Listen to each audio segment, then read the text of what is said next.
What's going on, ladies and gentlemen? Welcome to episode 396 of the Hoots Podcast on this lovely Thursday, January 18, 2024. It is yours truly, the nefarious brother Adam, aka Joshie Lopez. Hope you guys are enjoying your day so far.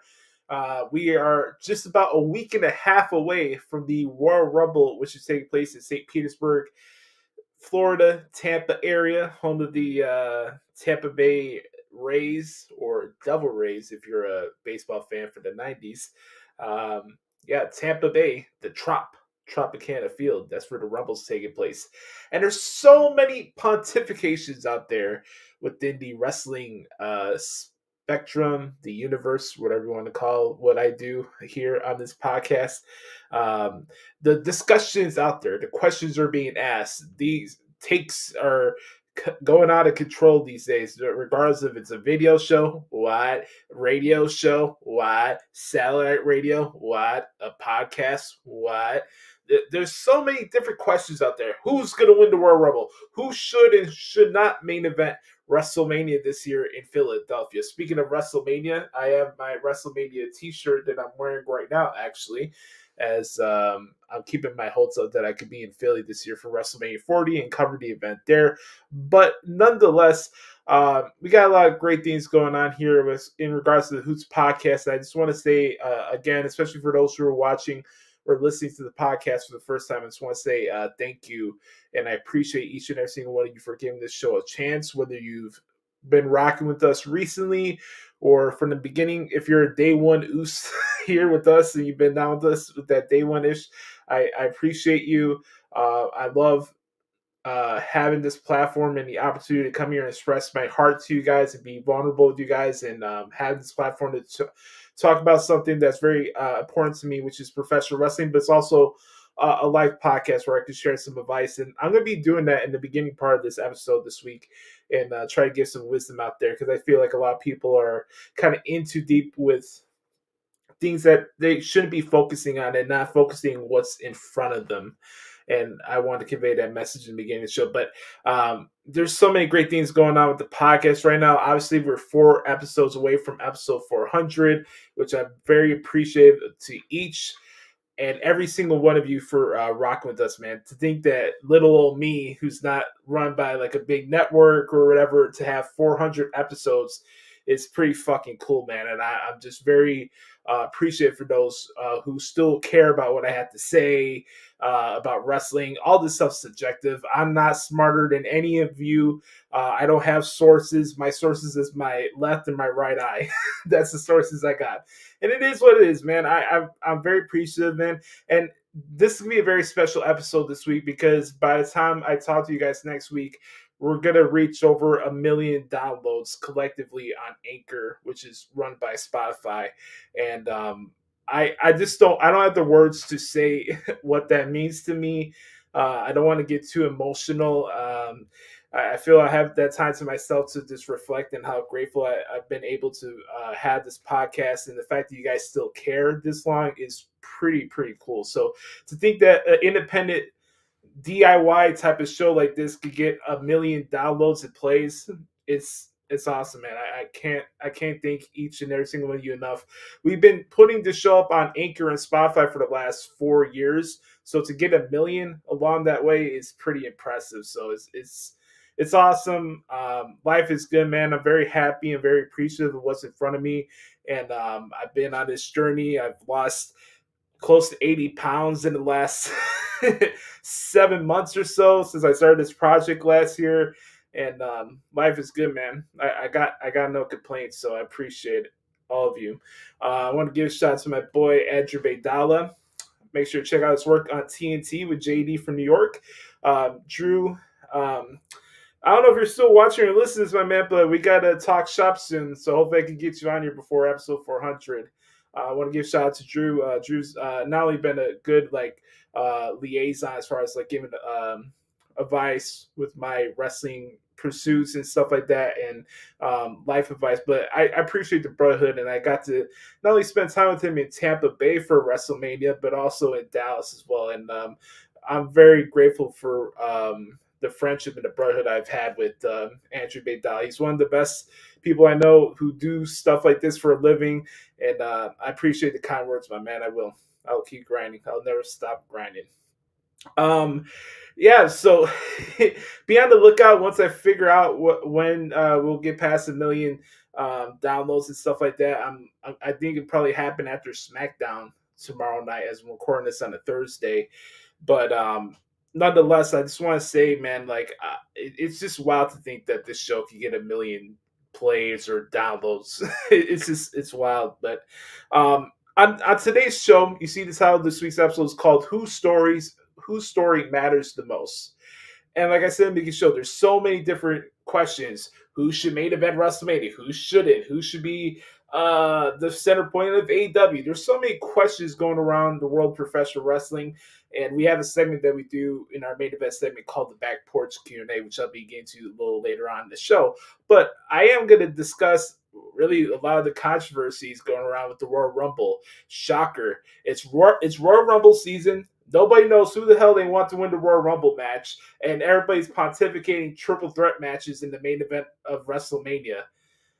God damn it, Daniel Bryan.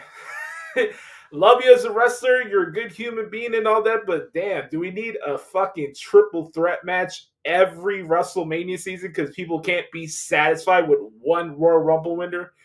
My God. We're acting like it's the end of the world if The Rock wins the Rumble, or CM Punk wins the Rumble, or Cody goes back to back.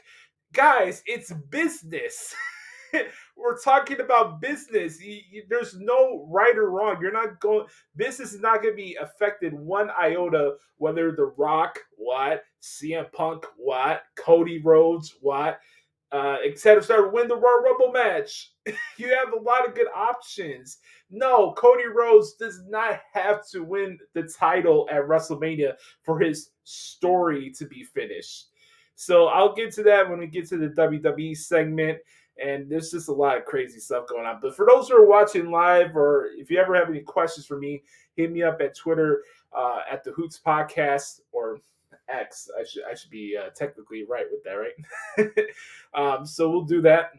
Give a shout out to my boy, the Snowman, Brian Snell. What's going on, my brother?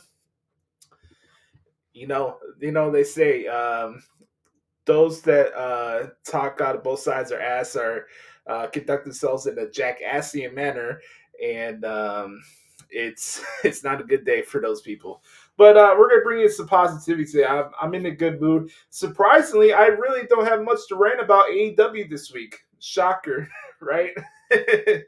But I have a bigger, big picture thing I want to talk about with AEW this week, and it's just more of like, I see that things are slowly getting better in certain areas, but it's also like there's nothing right now that I'm watching that it's like must see for me. If I see it, great. There's still too much Ring of Honor nonsense on Dynamite for my liking, but besides the Jay Briscoe tribute last night, which is pretty cool, I'll get to all the other nonsense with the AEW later on. But I want to start out the podcast with this really quick because I usually do opening monologue, and I like to bring in different aspects of my life to the podcast, not just wrestling stuff.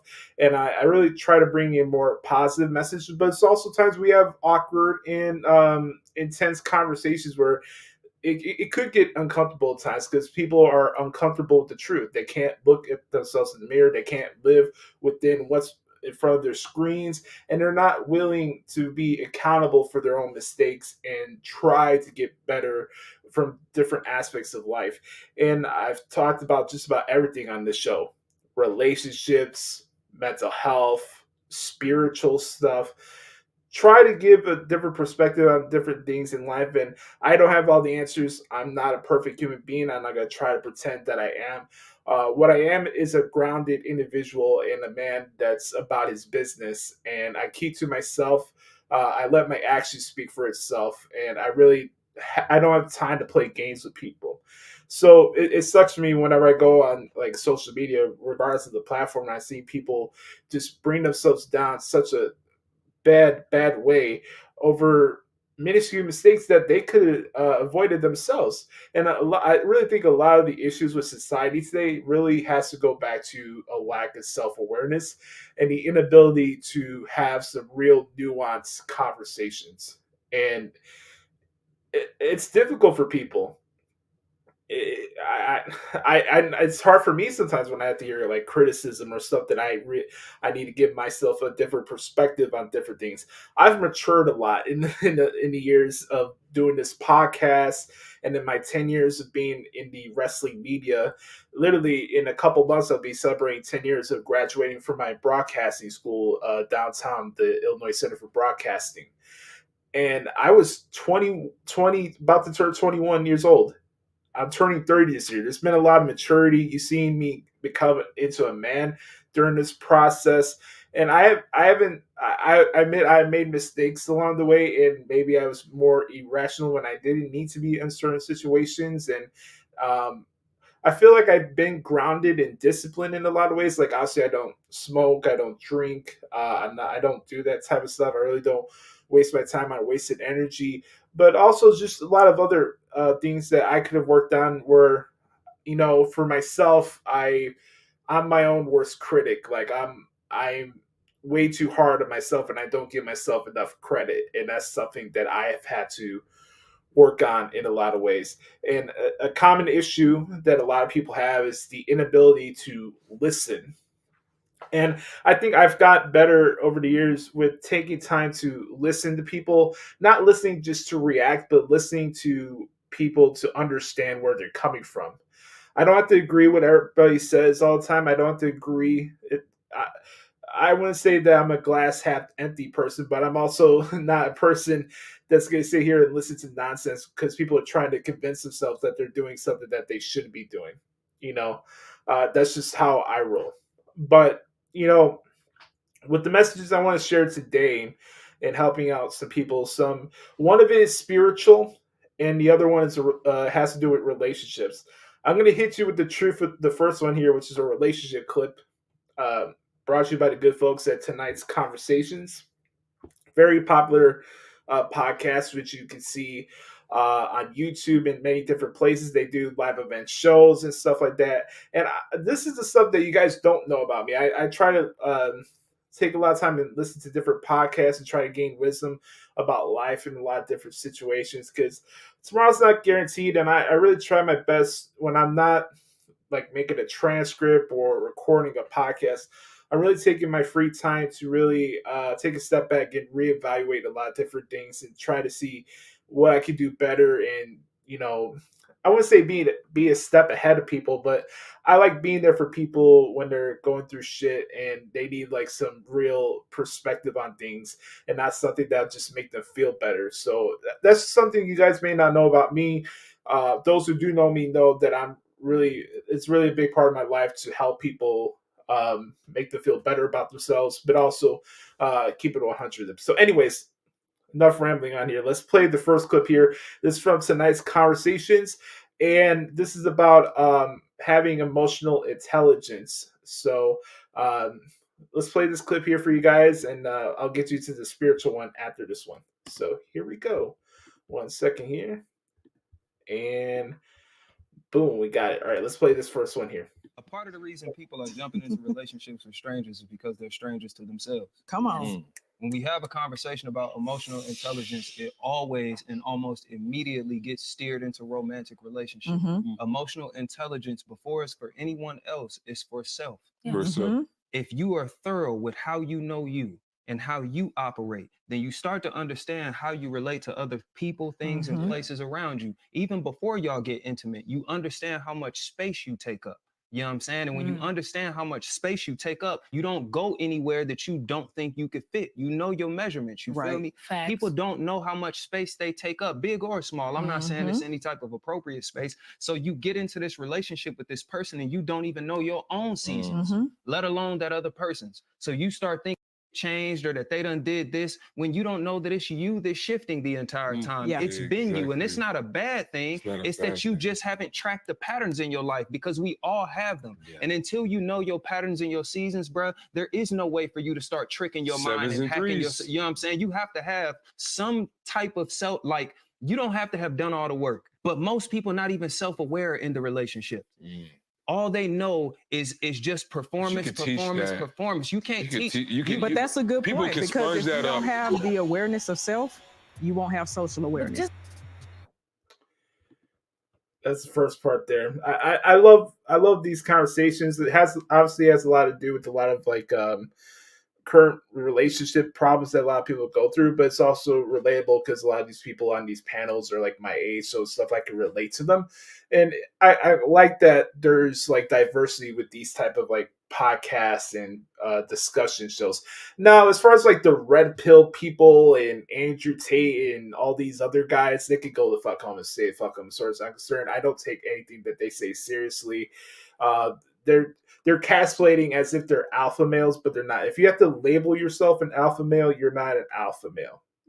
Let's just keep it a stack there. So that's the first one. This one's a little bit more spiritual, and this one is entitled "You Have Nothing to Prove," and it's by a great content creator called Albiner Eugene Jr. And I think he has like viral clips and stuff on YouTube and TikTok and stuff like that. And I'm going to play this clip for you guys. So let's get to the second one here, which is "You Have Nothing to Prove." All right, here we go. You said you feel strongly about what God is telling you. You feel so strong in your heart. This is something you should do. But what happens when all the people you went to for counsel are saying no?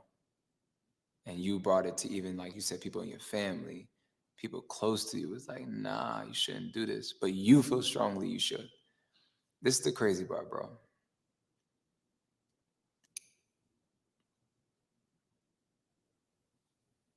Sometimes God will send people to give you counsel that you don't want counseling from.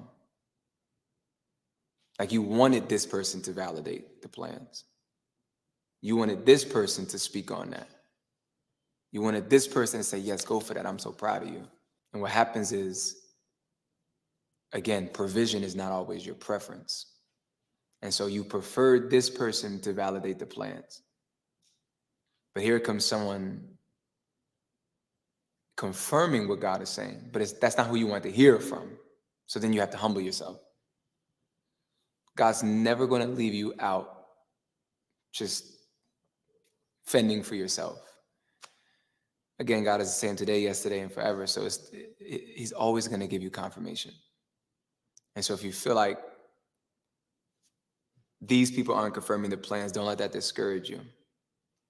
There may be a bias involved at home. Sometimes family is so concerned about you that they forget that also God is doing something in your life. So sometimes it's harder for them to affirm certain things because they're afraid. Then there's people that, as crazy as it sounds, can be jealous or envious. And because it didn't happen for them, now here you come saying the same things that they used to say, that you're believing God and you have all this faith for this to happen. And in their mind, they don't even know it's jealousy or envy, but they'll say things like, hey, like, you shouldn't do that because, you know, I went through that before and I had to learn the hard way. It's like, what you went through was what you went through based off the circumstance that you were in. To avoid that, that's why I'm trying to get the counsel. That's why I'm trying to do it the right way. But again, certain people can't see past that. Like I've had people cheerlead me on, but the moment I say something that sounds way too big, and it's not something that they've experienced, they kind of go, oh, Al, like aim a little lower. Like you don't want to go too high. But the beauty in following God, even when the people you want to validate the plans don't, is that when they see God move, you make believers out of skeptics. And so eventually, you have to know eventually. I'm not saying it's a promise, no guarantee, but sometimes they come around and end up celebrating you. But here's the thing, let me finish with this. That's not the point. You cannot be following God, trying to see God move in your life to prove them wrong. This is not about proving nobody wrong. Like if there's anything I would say, we have nothing to prove. It's not about them. It's about getting to know his voice for ourselves. And we have a walk for ourselves. So when home base isn't affirming the plans, God will send someone or people to say other things. And then that gets tricky because sometimes home base don't want you listening to so-and-so and them. You got to follow God. That's why Jesus said, he said, listen, if you don't hate your mother and father, meaning if you don't hold them to a lesser regard than me, when I speak, you're not going to be able to be my follower. You're too tied down to what mom and dad keep saying, or your bros or your sis, and I'm like, when God speaks, you're too crippled. You're too busy trying to please them and do what they want you to do. But you got to be bold. Shout out to Albener. Great clip there. I wanted to play that clip because it's a good reminder for anybody that needs it, especially for people that deal with self-doubt like myself. It's a reminder that I don't have to prove anything to anybody anymore. The only person I have to prove anything to is myself and the man upstairs. I don't owe anybody anything. I don't owe anybody an explanation for anything. I don't have to prove anything to impress people. I let my work and the character and the dignity and all that stuff about myself speak for itself. I don't need to put an act on to try to please people. If people like me, great. If they don't, that's not my concern. That's not my problem. I was having a conversation with a friend of mine last night, and I was saying, it's easier for me in a lot of ways to kind of block out noise for people that kind of talk behind your back or don't have they just don't like you, right? They're just gonna talk crap and they're trying to probably play mind games with your head and stuff like that. I think what's helped me in the years since I've been like working on myself and healing and all that fun stuff is just the ability to understand that nothing that anybody says about you will be on the same level of what you tell yourself, because you're writing your own story. You know what's wrong with you. Are you willing to choose to acknowledge that, or are you gonna let other people tell you that? I can appreciate advice and wisdom for people who have dignity and integrity, and I could appreciate people with advice for people that speak with substance. Especially I love all my family members. I don't think I'll always 100% go to them for advice for certain things that have to do with what's going on with me, because I'm dealing with it. They're not in my shoes. I'm not in theirs, and I'm not gonna. I think it'd be a little stupid for me to come into other people's life and try to tell them what they're doing wrong when I'm not in their shoes. You know, I'm still young. I'm only turning 30 this year, and I still have a lot of life to live and a lot of experiences to go through. But one of the most important things I've learned in this process of working on myself is understanding that, you know what, Joshie, you got nothing to prove to anybody. Like I said in the beginning of the show, and this is not like a bragging situation, but like the fact that this show could have 1 million plays and downloads, I don't have to explain shit to anybody, man. I had some self doubt earlier, not earlier, but a few months ago about whether or not the show would continue to have any merit or purpose. I wasn't sure whether or not this podcast was overstaying its welcome, and I had my doubts of whether or not the show's going to continue or not. But as we get closer to episode 400, I keep reminding myself to enjoy this process and enjoy this journey of doing this show and the positive things that it brings out of you. And you guys are taking on this journey with me as I've been doing this workout stuff and everything in between. You guys have been part of this journey, and I'm very grateful for all of you for sticking by me this entire time, whether I lost my job or whatever the situation is. You guys haven't given up on me, and that doesn't go unnoticed on my end. But at the same time, I know there's a lot of people that probably don't like me because of the fact that I don't talk about booking all the time and stuff like that, or I'm not like every other podcaster and stuff like that. My intention with this wrestling stuff is not to fit in and try to fit into cults and stuff like that. This is not high school. I got into this field because I want to work in the wrestling business, and I have something that a lot of these people don't, and that's respect. And it's not on me to fit in with a bunch of insecure twats that are just clout chasers at the end of the day. I know who's real in this field, and I know who's not real in this field. I've had 10 years of experience here. I've seen a lot of people come and go. I've seen a lot of people come out with bravado and big chests, and I've seen a lot of people carry themselves in a jackassy manner. But there are talented people out there in this field that do deserve your attention and your support in whatever way that's possible. And I want you to support those shows. And I want you to continue to support this show for what it is. You know, we have a lot of fun here. And I'm very grateful for this platform to bring something different to the table.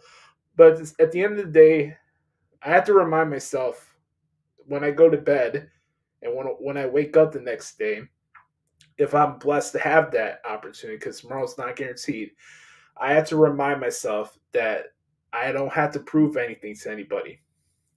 Not to an ex, not to the girl that rejected me, not to a radio station, not to my family, not to anybody. I don't have to prove anything to anybody anymore.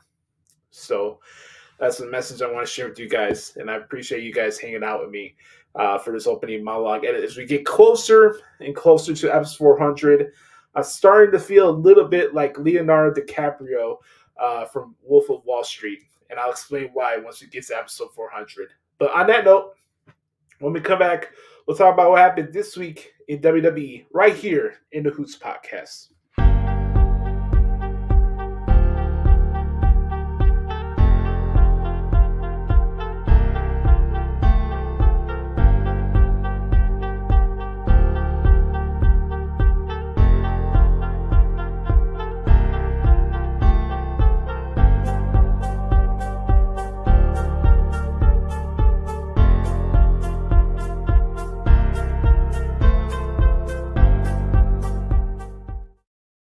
All right, folks, welcome back to the Hoots Podcast. I'm talking about what happened this week in WWE.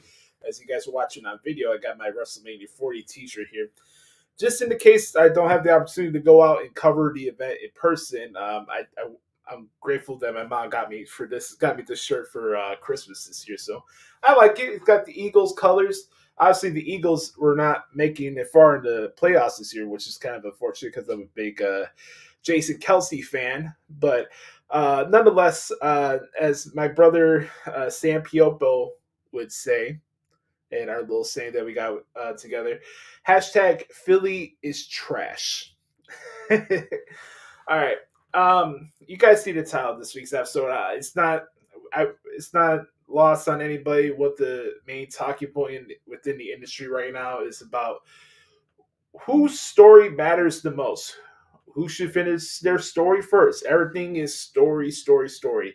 People want more stories told in AEW. People want longer term storylines and stuff in WWE. Everything at the end of the day with professional wrestling, one way or another, has to do or resemble something of a story, right? That's why we're watching it. That's why we sink our teeth into these feuds and these rivalries and these matches, because you got to have a story with it, just like any form of entertainment, right? And the story everybody wants to talk about is Cody Rhodes getting redemption and finishing his story and becoming the undisputed WWE Universal Heavyweight Champion and taking down Roman Reigns at WrestleMania 40. That's been the running thing that a lot of people have been pontificating and projecting as the main event of WrestleMania this year. And as I take a step back and think about what happened at WrestleMania 39. The fact that here we are on January 18th and people are still making tweets saying that Cody should have defeated Roman Reigns at WrestleMania 39 last year. Again, just if you guys haven't watched or listened to this podcast and you're new, I've said this before countless times, but I feel the right decision was made in LA at SoFi Stadium. I feel like if Cody had won the title at WrestleMania 39, the fans would probably turn on him 3 to 4 months later. Because if you look at what happened when he first came back in 2022, I was there. Shout out to my boy Andrew Baydal. He was there too. We're at Jerry's World, WrestleMania 38. Big moment. When we take a step back and we look, not take a step back, but if we look down 10 years down the road, Cody Rhodes showing up at WrestleMania 38 is going to be one of those iconic moments that a lot of people are going to look back to, because it's not only a big moment in WWE history, but it's also a big moment in wrestling history. And to see what happened that night, and then what I got to saw at Hell in a Cell in Chicago with Seth Rollins, to him winning the Royal Rumble off of coming back of a torn pec, and he's getting to the main event WrestleMania, and we had this great story with him and Paul Heyman and Cody having this mission statement when he came back that he's going to do the one thing that his dad can do and get that WWE title and be the face of the company and win the title and do it in his dad's honor and stuff like that. And it's a great story, and everybody wants to see it. I want to see it. Even as a guy like myself who's a little bit critical of the presentation that he had in AEW, I've always had respect for Cody Rhodes as a person and as a performer.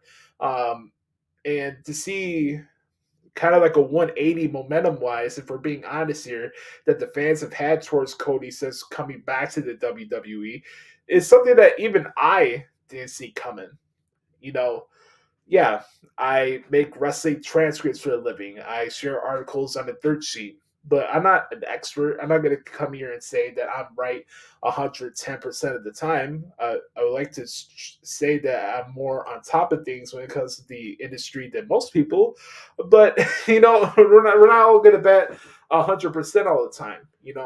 But nonetheless, like when I think about this whole situation and about Cody has to finish the story.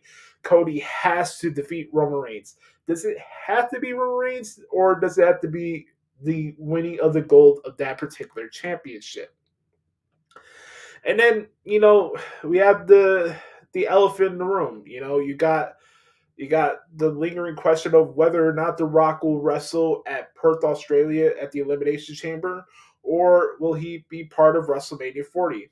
And he gets his shot at the title at Roman Reigns.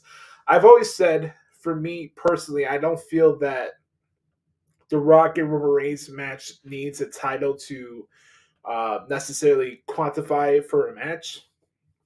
Obviously, the head of the table is probably a bigger moniker that they're fighting for, but we also have to acknowledge, pun intended, the very important fact and a very important layer to the story with Roman Reigns, that everything does have to do with the title. It's why he's been the champion this long.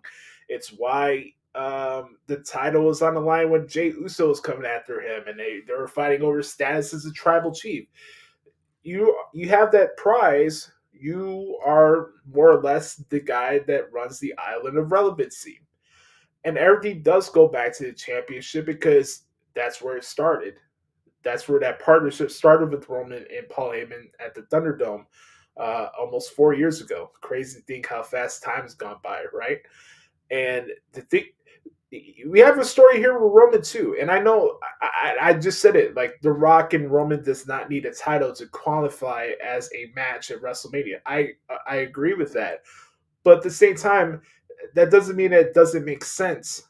Yeah, you have the title of the tribal chief. That's very important, and that's something that you should fight for. But also, the most important thing to Roman, in a lot of ways, he has a lot of monikers. He's the head of the table. He's the tribal chief. He's the guy that gets all the girls wet on Twitter and all the guys upset, right? He has all these monikers attached to him. Roman Reigns is great. I'm a fan of his, right? But it's not just the monikers. The title is what's most important to him. The actual championship, that's what's important to him.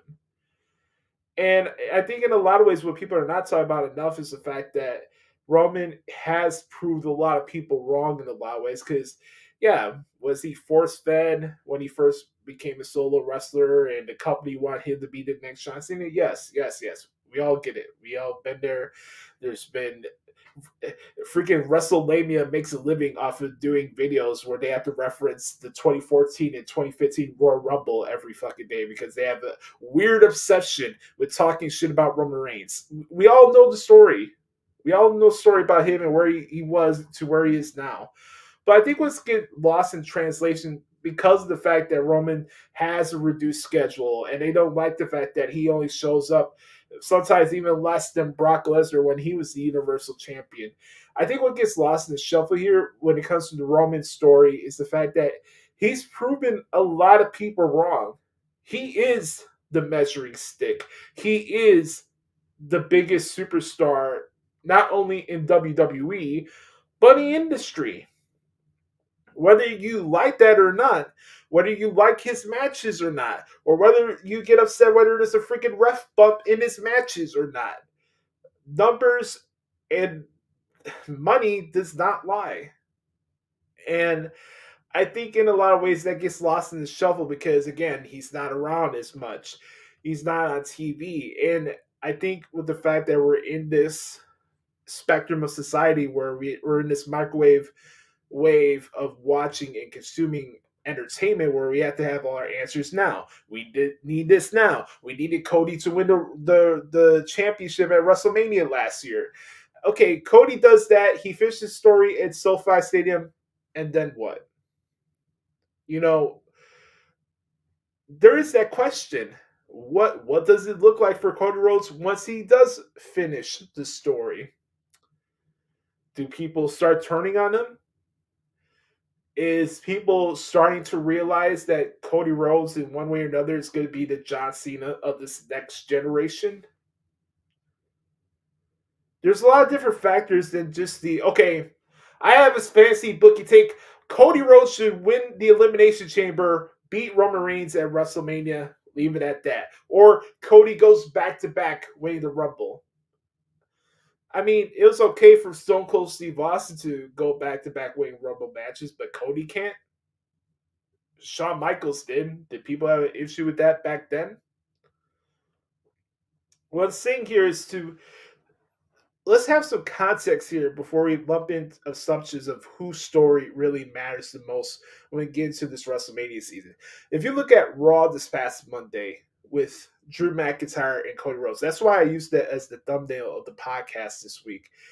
Because I don't know about you guys, but I feel like Drew McIntyre, out of everybody, and then it's not just the recent promos with CM Punk or the one he had with Cody this past Monday, but Drew McIntyre has just about as good a case as anybody to be a part of either main event of WrestleMania night 1 or night 2. I truly believe that. Drew McIntyre is one of the best characters in wrestling today. The work has always speak for itself. The layers has been attached to this new character that he's been portraying and the dialogue that's been coming out of it, and I think he deserves as much credit as anybody. You have a lot of big box office names like CM Punk and The Rock that are in the picture of who should win the Rumble match and who should be part of the main event of WrestleMania. I've heard people say that Stone Cold Steve Austin should show up and fight CM Punk in the case that Seth Rollins is really hurt and he's unable to perform. You know, Seth Rollins retained his World Heavyweight Championship this past Monday after beating Jinder Mahal in the main event of Raw this past week, and he kind of had an issue with his left knee. I don't know what's new or we have any new information on that. I hope Seth's okay. Obviously, I'm a big fan of Seth Rollins. But there's so many different questions and so many different ideas of what should and what shouldn't happen at WrestleMania 40. And I really think what's getting lost in translation, because I think a lot of people are more fixated on being right about who actually does have that opportunity and who are slated in those particular matches, they're more focused on being like, "Hey, I told you, I'm right. See, I told you, I told you, I told you, I told you, I told you, I told you that was going to happen. I told you that was going to happen. See, they got to listen to me. I know what's right. I know what's right for creative." Instead of watching the show and letting the journey of the show you where things are going. I get it. It's part of the conversation. It's part of the discourse that we have throughout the week. And it's not a bad thing to have questions and wonder what's going to happen next with your angles and stuff like that. But I think what gets lost in translation sometimes, especially when we're talking about whose story matters the most, whose story should finish first, et cetera, at WrestleMania, is that business-wise, and I think also from an entertainment point of view, I don't think there's a lose-lose situation here. I really don't. To say that The Rock and Roman Reigns cannot work as the main event of WrestleMania because, it's not going to be Okada and Omega, it's just a stupid ass take, if you want my honest opinion. And I get it, a lot of this stuff's subjective, but to say that we need the main event of WrestleMania to be a 5-star wrestling match, it's not the case. I mean, think about this. Nobody's bringing this up. The most talked about match last year was Cody Rhodes and Roman Reigns. It ended up being one of the best match-wise main events in the history of WrestleMania for a title.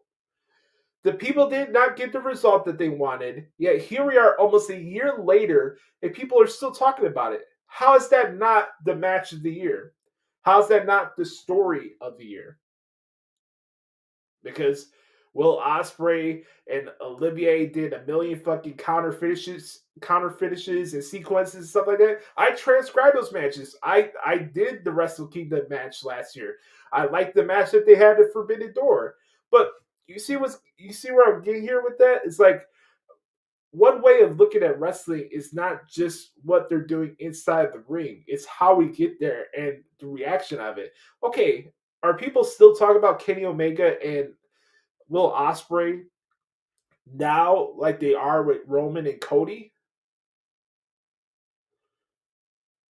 I would say from a crowd interest and match-wise, that match is just as up there as Kenny and Ospreay were. And I can say that as a guy who transcribes matches for a living. I think some people might look at that as a hot take, but I'm there's no way you can tell me that Roman Reigns and Cody Rhodes is not just as much of a match of the year than Will Ospreay and Kenny Omega. And I like both guys. I've been critical about Kenny, but I've softened up on him over the years.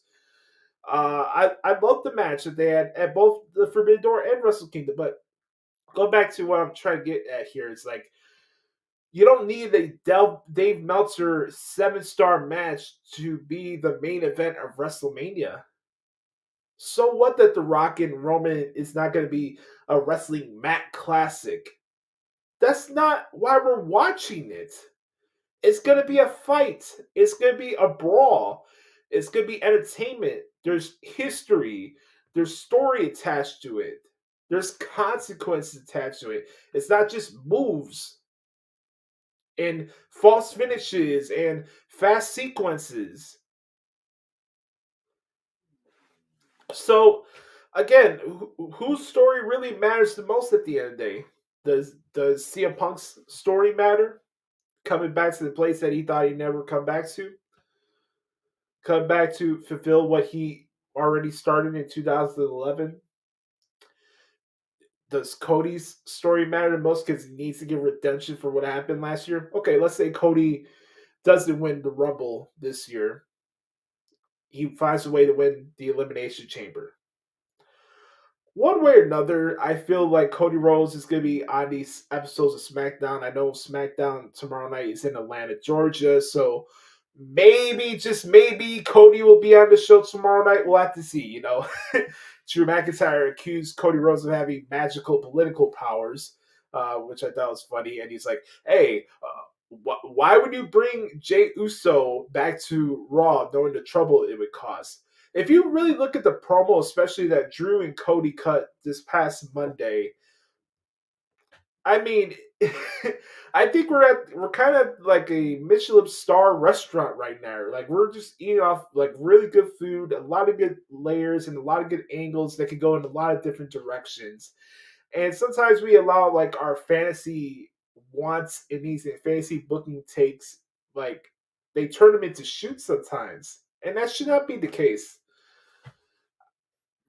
I don't know. I don't think anybody appreciates a wrestling fan or a wrestling pundit or expert that's just like, "Hey, see, I told you so. I told you so. I told you so." Do you relate to that guy? Do you care what he has to say? I don't. So there's a lot of different options here, and what I'm trying to convey here is that really whose story matters the most is up to the fans. It's up to the fans, and it's up to business. It's not solely dependent on one person. Cody could have his rematch with Roman, and it'll be highly anticipated. A lot of people will be on the edge of their seat. I'll have the opportunity to transcribe the match, whether I'm there in person or not. It'll be great. And maybe Cody does finish his story. And then you have the factor of whether or not Roman wants to continue having the title break Hulk Hogan's record. And we don't need to go down that rabbit hole. But at the end of the day, if The Rock does find his way to win the Royal Rumble match, I'm sure some people will be upset about it because maybe they want maybe a current guy to win it or CM Punk. But to say that The Rock and Roman does not need a title, no, let me rephrase that. To say that Rock and Roman having a title match attached to the main event of WrestleMania makes no sense is something that I don't agree with, because if you look at the totality of Roman Reigns' run as the Tribal Chief, it starts and ends with the championship, because that's really what he cares about the most. You really think it has to do with family? It's mind games, if anything, when it comes to family. Look how he treated Jey Uso. Look how he treats Jimmy. He thinks he's a freaking idiot. I know Randy Orton called him a dumbass at the end of SmackDown this past week. Jimmy Uso, probably one of the funniest guys in wrestling. He has no self-awareness at all, and I think it's pretty hilarious to watch on TV. But like, to say that the title would make that match have no logic or reason, it's not true. If you look at the history within what makes Roman the Tribal Chief, is that prize. It is the championship. So yeah, maybe I feel that the match doesn't need a title, but I'm not going to sit here and say it doesn't make sense, because what makes Roman Reigns the Tribal Chief in his head is having that championship. So you have your options. Okay, CM Punk wins the Rumble. He goes on to main event night 1 of WrestleMania. Who knows? Maybe CM Punk changes his mind and go after Roman Reigns if Seth Rollins is unable to compete at WrestleMania with this injury. We don't know the extent of it. We don't know what's going on right now. I'm not on X, so I don't know what's being reported, whether or not he's injured or not.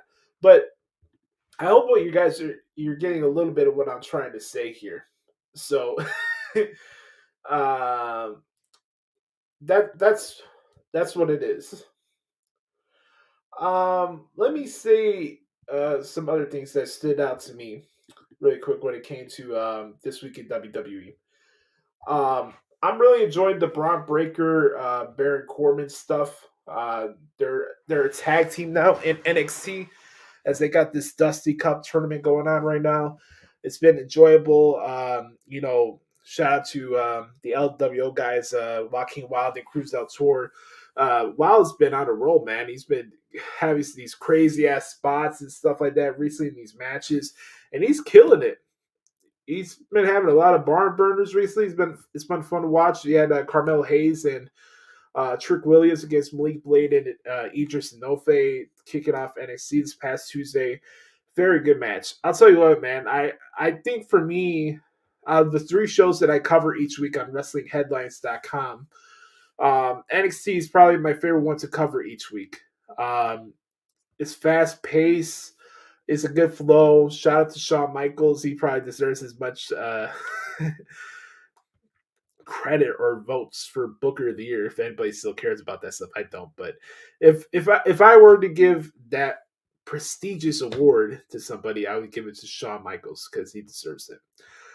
Anyways, other stuff really quick that I wanted to mention from SmackDown and Raw this week. Really enjoyed the little vignette stuff that they did with Kevin Owens and Logan Paul. I thought that was good. Kevin will be having the Kevin Owens show tomorrow night on SmackDown, and Logan Paul will be the special guest. We'll see that. Shout out to Bianca Belair and Bayley, who I thought had a very good match this past Friday night on SmackDown. And that was pretty funny that Randy Orton, AJ Styles, and LA Knight, did the Shield triple powerbomb to Solo through the announce table. I thought that was pretty cool. What else? Let's see. How do you guys feel about the Final Testament? I haven't had a chance to talk about this yet. Karrion Kross's new group with Scarlett, Paul Ellering, and the Authors of Pain. Do you guys like it? I like the name. The Final Testament is pretty cool. I've always been an advocate of Killer Kross, and I hope it works out for him. I really do. I think it's an interesting thing. They can have some fun trios matches if you want with Street Profits and Bobby Lashley, and I'm for it, man. Sign me up. We had Becky Lynch confront Rhea Ripley, kind of saying that she's making her case as to why she should win the Royal Rumble match. I don't know about you guys, but that kind of gave me away that she's not winning that Rumble match. Now, that's not to say that Becky can't go on to win the Elimination Chamber and have that be the opportunity for her to go after Rhea. But I feel whoever wins the Rumble match this year will be going after Io Sky. So it could be Bayley. I think now more than ever, it could be Bayley's year. It really could. But we have to see. There's a lot of different options. There's big time players in the women's Rumble match too. You got Bianca, you got Bayley. I'm sure we'll probably see the debut of Jade Cargill in the women's Rumble match.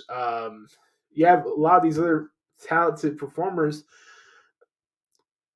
Don't sleep on the women's Rumble match this year. I think they're going to shock some people. I know I think WWE's done a great job hyping up the Rumble match, the men's Rumbles match itself. I mean, you got so many things to look out for.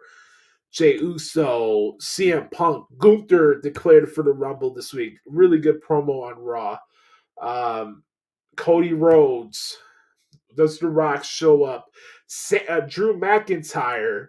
I was just putting him over earlier. Obviously, Drew McIntyre would be a part of it. I don't think AJ Styles or Orton or Knight will be in the Rumble, and I think that's probably the best decision, to be honest with you. I would save that match. If you want fancy booking from Joshie, this is what I would do. I would have Punk with the Rumble, obviously. I would have that Fatal 4-Way match for the Universal title close the show. So you don't have to get people in a bunch over the fact that LA Knight doesn't win the Rumble match. Let's say LA Knight did participate and the Rumble was the main event, right? You know what you can do? You can have Logan Paul eliminate him, and that's where you get to start to their program going to WrestleMania. But if it was me, I would not have the Rumble match, the men's Rumble match main event the show.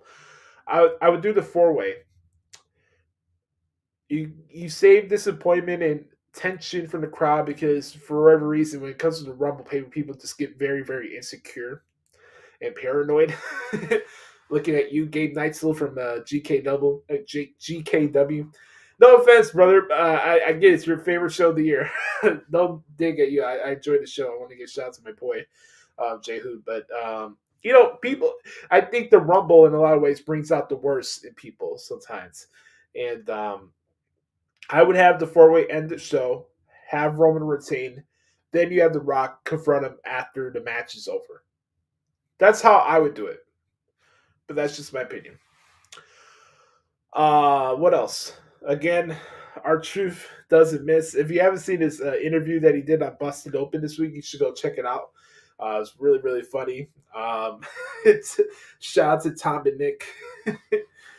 I wonder if Lil Jimmy is hanging out with Tom and Nick. I want to get his opinions on that. So you have them to look out. I thought DIY had a very good tag team match with JD McDonough and Dominic Mysterio. Very, very good match. You guys should go check that out. And that's pretty much it. That's the stuff off the top of my head for what stood out to me this week in WWE. In your opinion, whose story matters the most on this road to WrestleMania? Let me know in the comment section down below. And those who are watching live on YouTube, make sure to like this video and subscribe because we are 3 subscribers away from 500 on YouTube. And I appreciate the support from each and every single one of you. But on that note, we're going to transition to another segment, a segment that we do each and every single week here on the Hoots Podcast, or the podcast at Hoots. And it's affectionately known as What the Hell is Wrong with AEW? Let's start this bad boy off in a 3, a 2, a 1. Your meat, beat, your meat, beat, your meat, beat, your meat. Beat your meat, beat your meat, beat your meat, beat your meat. I'm telling you, my time is right now. Right this minute, 2022. We're living it. My time is now. My time is right goddamn now. Man, what intensity. The quality of the product and the quality of the shows is at an all-time high right now. But I do know that it's a real war between AEW and WWE. I'm still cashing fat checks, and I am still banging the hottest bitch in this entire place.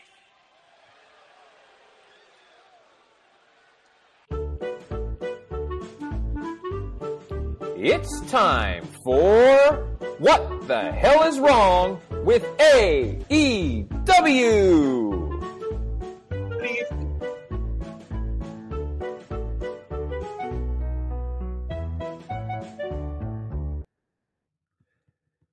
And on that note, we'll do this one too.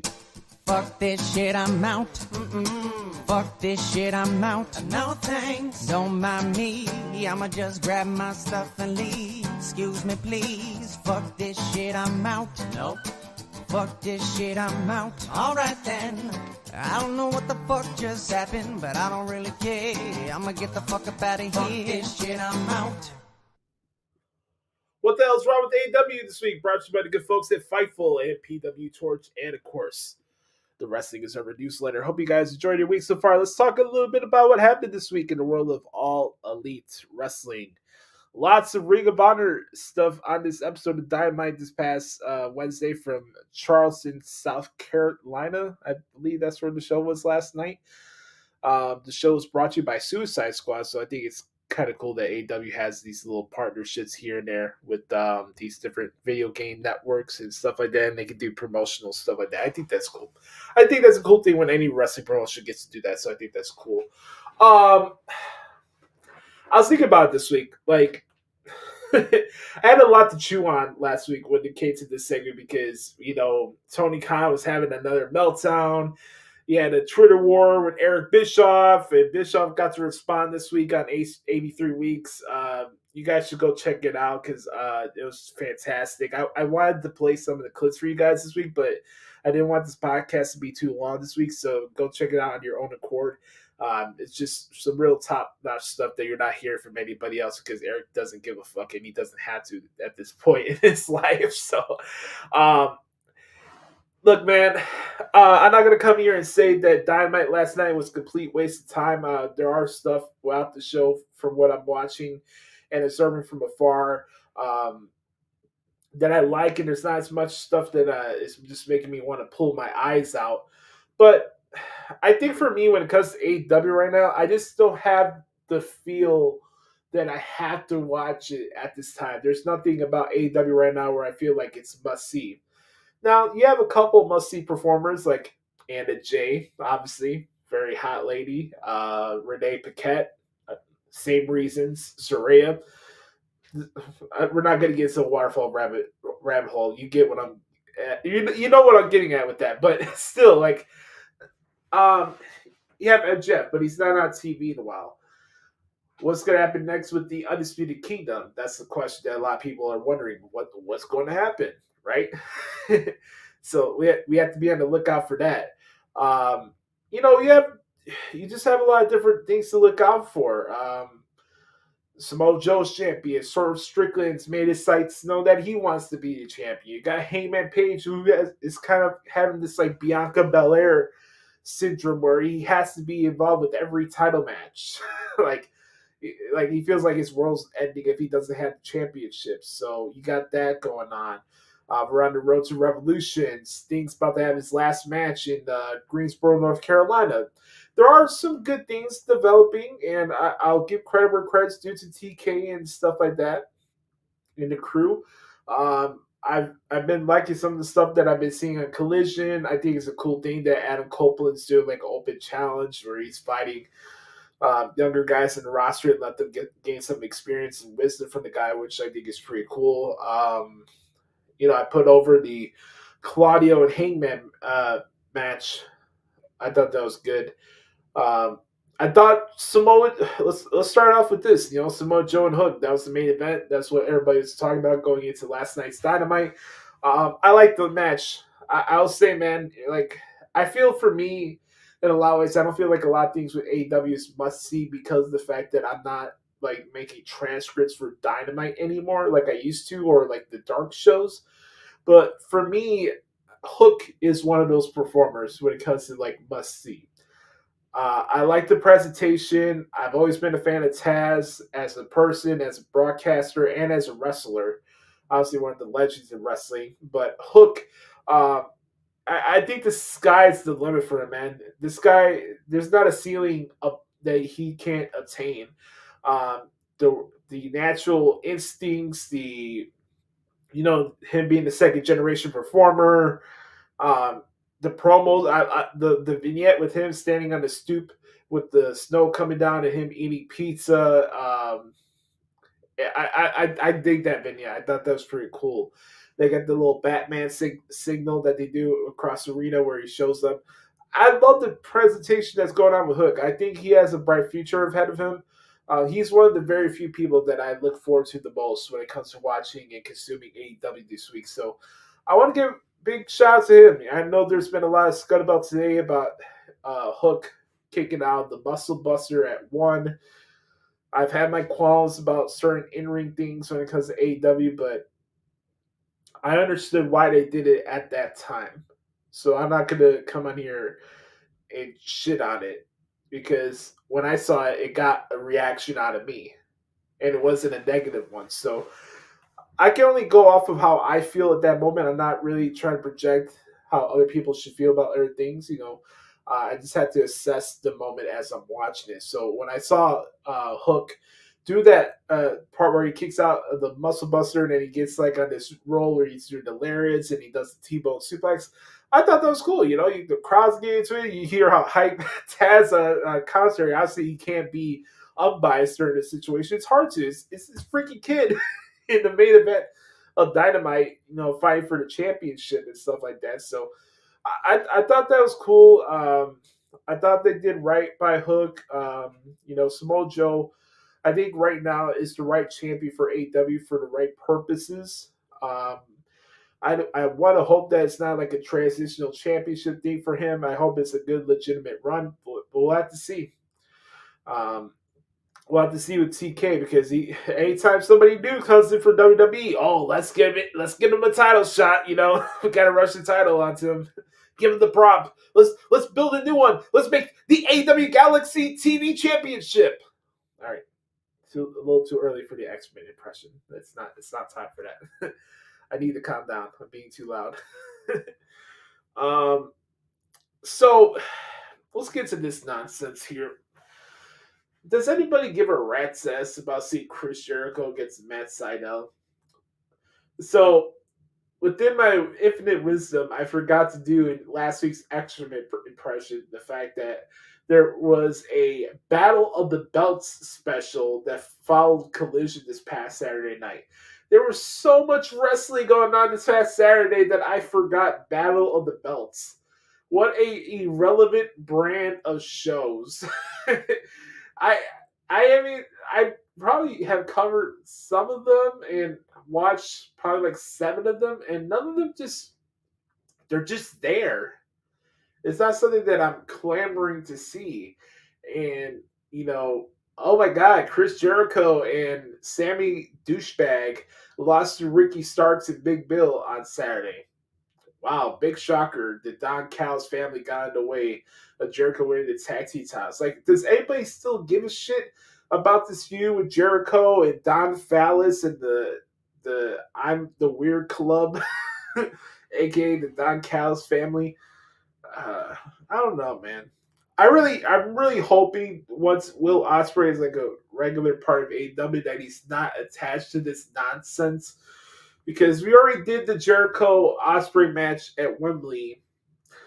We don't need freaking Will Ospreay being under the thumb of Don Callis. Just let the guy be himself. He does not need a manager. He doesn't need that stuff. So Jericho wants to get redemption. Matt Sydal randomly pops up in the most typical AEW fashion of all time. Okay, Tony Khan looked up on CageMatch.com this week, and hey, you know who beat you in a random Raw match in 2010? Evan Bourne. We have him on the roster. He makes sporadic appearances here and there. He does some training stuff. How about we do Matt Sydal and Chris Jericho?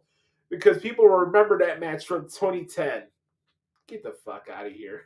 Don't get me wrong, I like Matt Sydal, but the reasoning behind that match to have it on Rampage is so dumb. Oh, I need a tune-up match against a veteran in Matt Sydal just for the hell of it because Kanose Takeshita hurt my feelings at Battle of the Belts. This is some of the stupid stuff that I talk about here when it comes to AEW. It's like, only the Marcus of Marks would know that Evan Bourne beat Chris Jericho on a TV match on Raw in 2010. Give me a fucking break. Like, who cares? Who gives a rat's ass? So, that's a match coming up. They announced that Roderick Strong will be fighting Pockets for the International Championship at Revolution. I have no problem with that. Even though I still look at Strong and the Kingdom as a bunch of goofballs. They want to make the Undisputed Kingdom look strong. Obviously, Taven and Bennett became the Ring of Honor Tag Team Champions recently. They want Strong to get the International Championship. I'm sure it'll be a very good match with him in Pockets. I have no doubt about that. But as far as that match is concerned and all the stuff with the Undisputed Kingdom, I haven't been impressed, to be honest with you. Like, I saw the backstage promo that Adam Cole did with Wardlow, and it was just there. I didn't really care for it. And for me, this part of the show was by far the dumbest thing I saw this week in AEW. And I'm going to play it for you guys. And I'm going to say this, and I've been consistent about this. One thing about myself is that I'm not a troll. If I have my criticisms, I have substance attached to it, and I'm consistent with my perspective on things. Please, for the love that's all that's good, keep all microphones away from freaking Matt Jackson. I'm going to play this interview that Renee Paquette cut yesterday on Dynamite.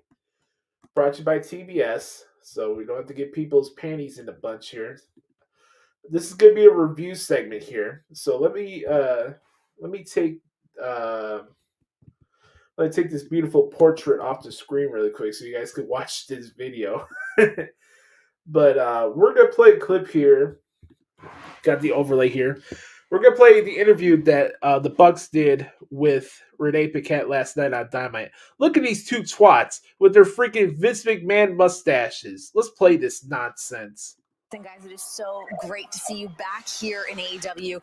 You guys have requested this time to discuss a few things. I'm sorry to cut you off, but can you show a little more respect next time and call us by our God-given names of Nicholas and Matthew Jackson? You see, we're executive vice presidents around here, and it's time to take this job a little more serious.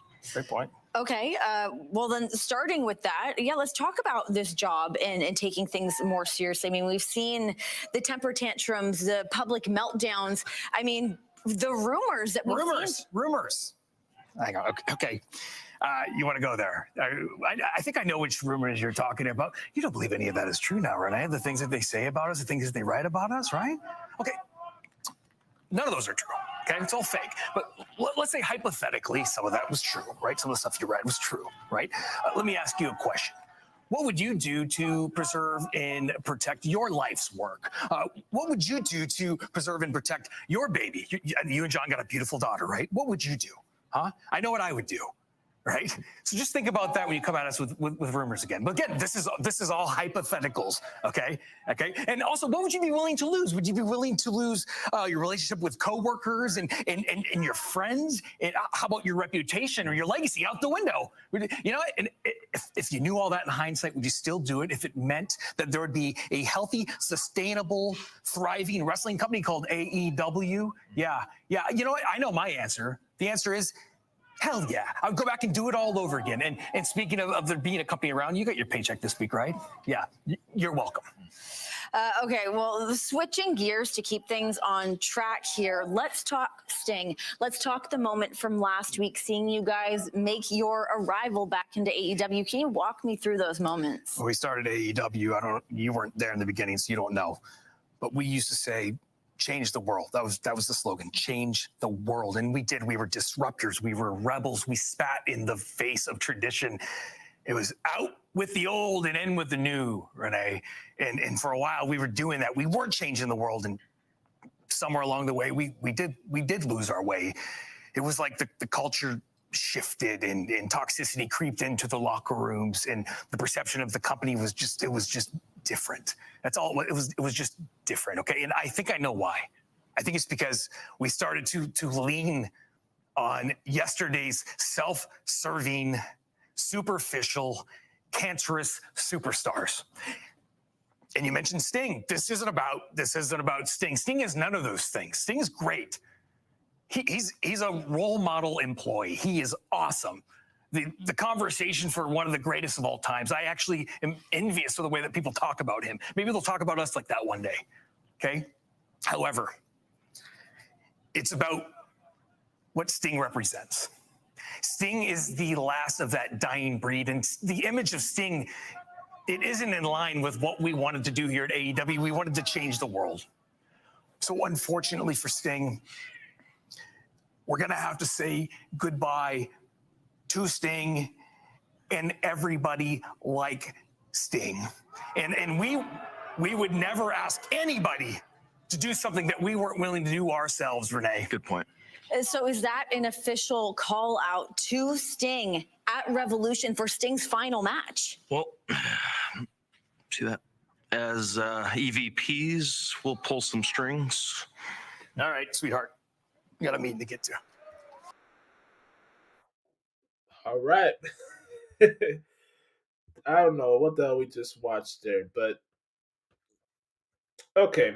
So the Bucks are going to be the guys who are going to do the unfavorable task of ending Sting's career because they want to realign the image that they sought it out to have for AEW was this clown show of a wrestling promotion started 5 years ago.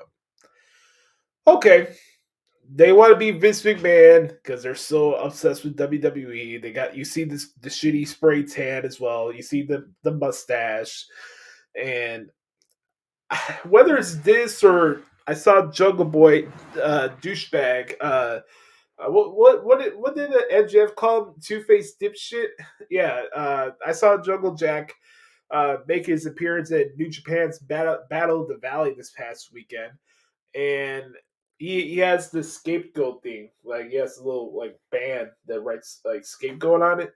And then you got these twats here talking about cancerous superstars and tension in the locker room. Golly, I wonder what that reference was. You know, who could Matt Jackson be talking about there? You know what I mean? So, okay, we're going to double down the fact that you guys were such immature kids that you couldn't handle business with CM Punk and do things as professionals.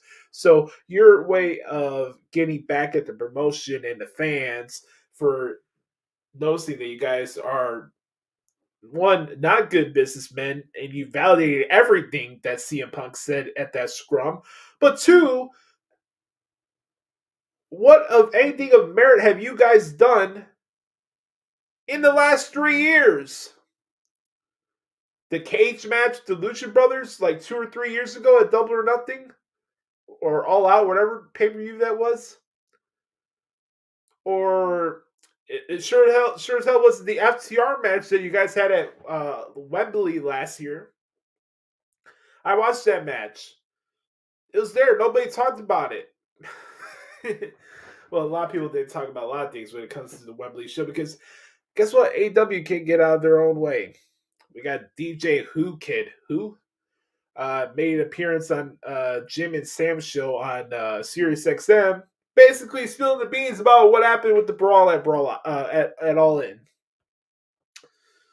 So we had Brawl Out in at the Sears Center. My bad, the Now Arena, and now we have Brawl Out International edition. So I don't know, dude. Does this? Obviously, they're better off as heels. I don't disagree with that, but does anybody care at this point? Do the Young Bucks have anything of value in 2024 within AEW in that bubble that they've been in their entire career? I think it's time for them to explore things outside of AEW. You know, Cody took that risk and went to WWE. Why wouldn't they? It's okay for Tony Khan to let his wife go and push the Bucks to the side because, oh, we got to keep Chris Jericho happy. We got to keep Jon Moxley happy. We got to keep the flavor of the month release superstar for WWE happy. Not the people that started this promotion. But no, the Bucks are content being what they are, being trolls, having the same match. I have to sit through the Dead Corpse ref for another 10 years because he literally is a human zombie and terrible at his job. And we have to deal with cutlets, and we got to deal with knocking the fuck off. And yeah, we got to continue this Young Bucks stuff. Great. Awesome. I'm on pins and needles for it. On that note, let's get into the Excrement impression this week. By the way, how great Renee Young looks. I can't mention that enough. Mamma mia. She's far better than Jon Moxley. That's all I'll say. On that note, let's do the Excrement impression of the week. Let's get to it. Coming to you live tomorrow night on TNT. It's another stellar edition of AEW Rampage. Here's your matches this week. Here first, we have Chris Jericho taking on Matt Sydal. From there, we have Pentagon Jr. taking on Anthony Henry of the Workhorsemen. From there, we have Chris Sadler taking on Queen Aminata in women's action. In our main event, it's a dream match featuring Darby Allin and Jeff Hardy. More matches being announced for Collision. Make sure to follow Tony Khan at Twitter at Tony Khan. And don't forget, get your all your AEW tickets right now at AEWTIX.com. That's AEWTIX.com. And on that note, we pose the question each and every single week. What the hell is wrong with the promotion known as AEW? This has been What the Hell is Wrong with AEW.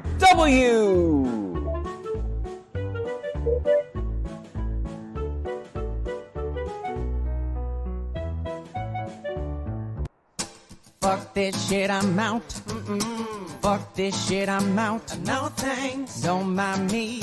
I'ma just grab my stuff and leave. Excuse me, please. Fuck this shit, I'm out. Nope.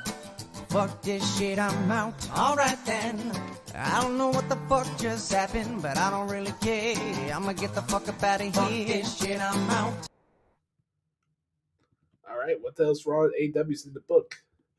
I want to give a quick couple birthday shout-outs here that I want to do here before we get to our second to final segment here on the podcast this week.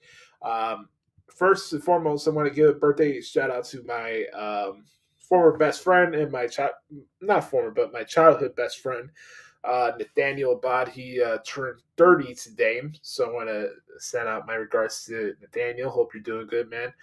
That was my childhood best friend.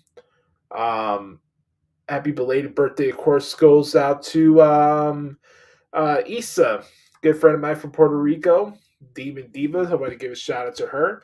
Also want to give a birthday shout out to belated birthday shout out to one of the good brothers of the Hoots Podcast, Brandon DeJesus, who was a guest host before on the podcast, and the good brother of good brothers. I want to give a shout out to him, his birthday, and shout out to anybody else that's celebrating a birthday today as well. So I appreciate the support. Ladies and gentlemen, we do a segment here on the podcast this week where I give awards to Nimrods. And it's a segment that is inspired by the folks of the Pat McAfee Show. You guys know what time it is. I don't have to say much further. Ladies and gentlemen, it's time once again to crown a new winner of the CLAHN of the Week. I'm not CLAHN. You're big CLAHN. One more time for good measure. I'm not CLAHN. You're big CLAHN.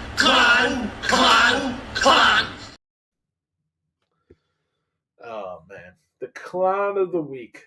There's so many to choose from. We could go to the Cowboys.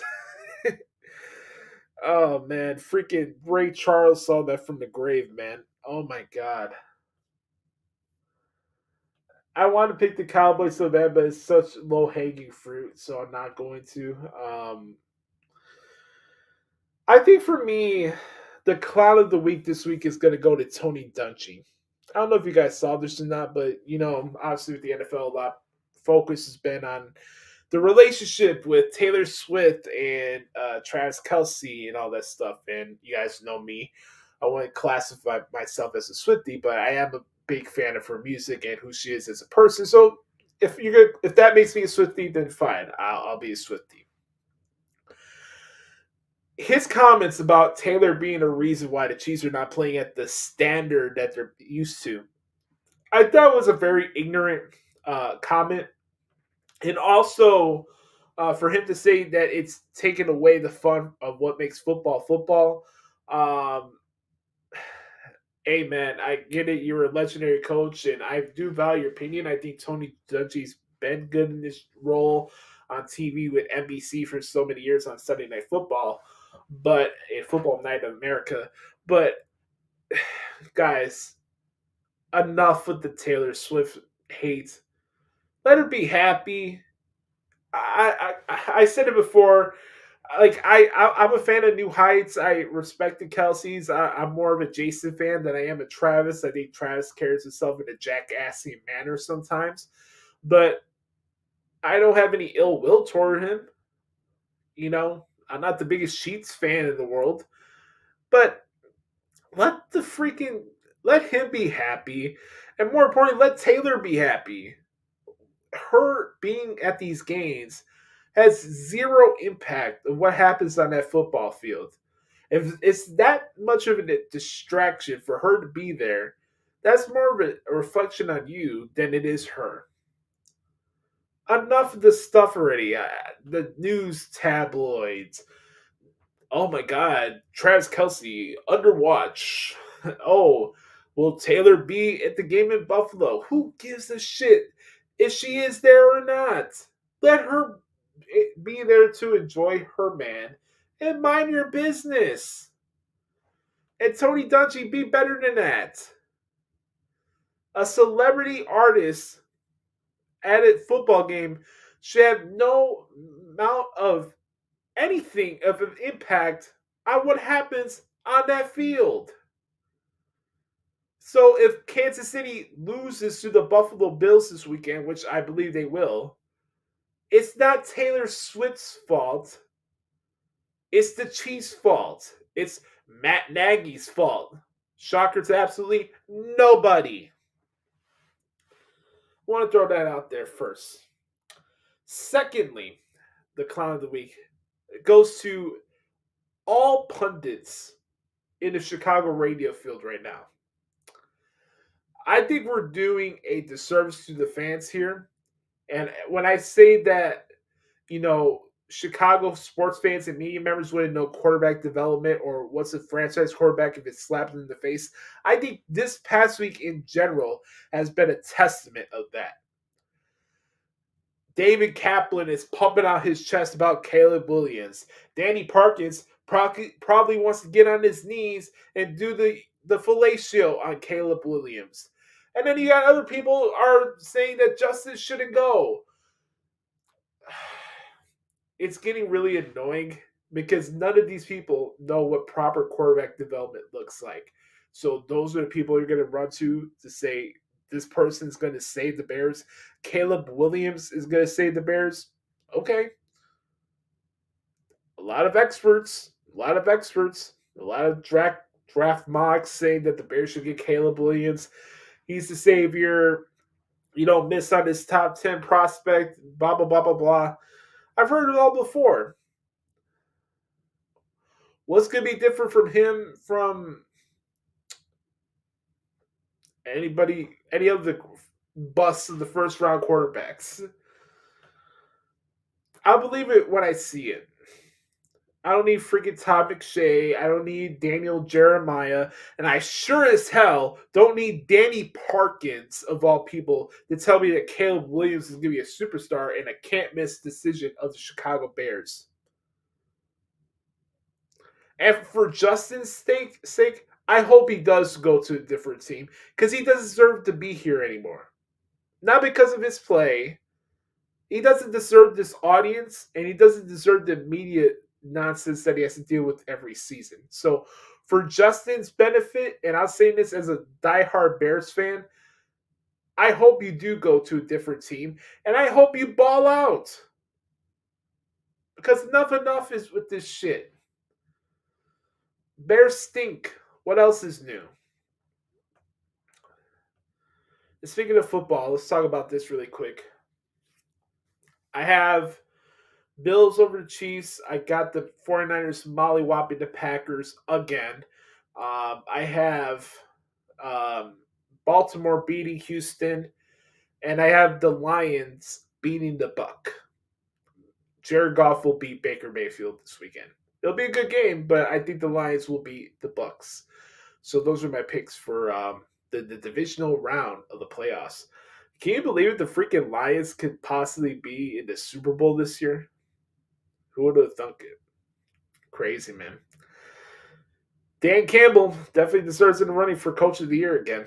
On that note, we got one more segment to do here on the podcast at Hoots this week, and it's time to answer your questions as we go into the Back Porch Q&A session right here on episode 396 of the Hoots Podcast. We'll be right back.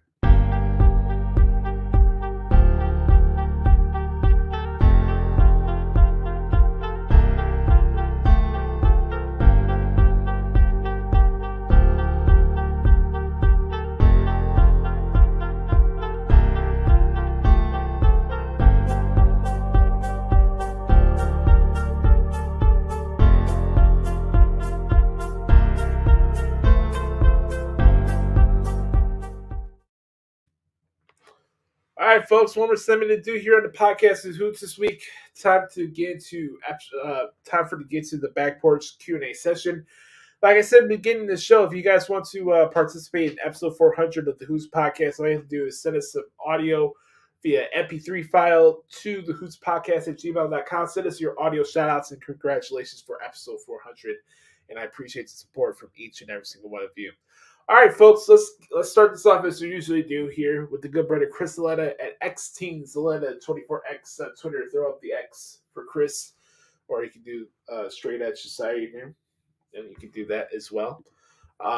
So shout out to Chris, and we're gonna get into some questions right now, and let's see what he has in store for us. What up, Boost? Here's some questions for the Q&A this week. Do you think Melo will be called up to the main roster after his program with Trick? That answer will be yes. That will happen. Do you think Vic Joseph will be replacing Kevin Patrick at some point in 2024? I certainly hope so. That's all I'm going to say about that. I certainly hope so. I don't think they have to go outside of the company to find somebody to replace Kevin Patrick. You have Vic Joseph. Let him have the opportunity. It's way overdue. He's had a tremendous run in NXT. Let him do stuff with Grace. They have great chemistry with each other. Those who, like myself, listened to when Vic was a regular part of the After the Bell podcast, let Vic be on SmackDown. Just make it happen.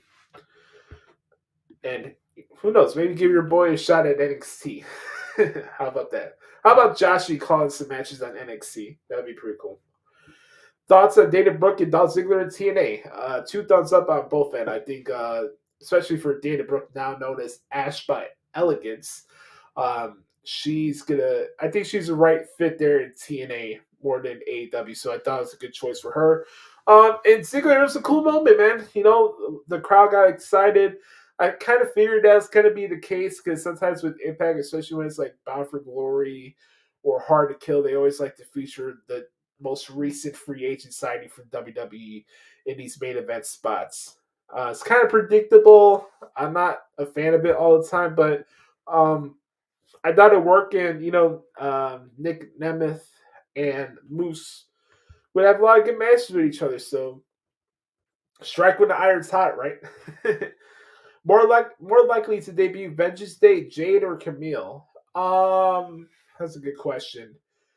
I'm going to say Camille because I believe Jade will be part of the Royal Rumble, and I think that's where she gets her start. So I'm going to go with Camille.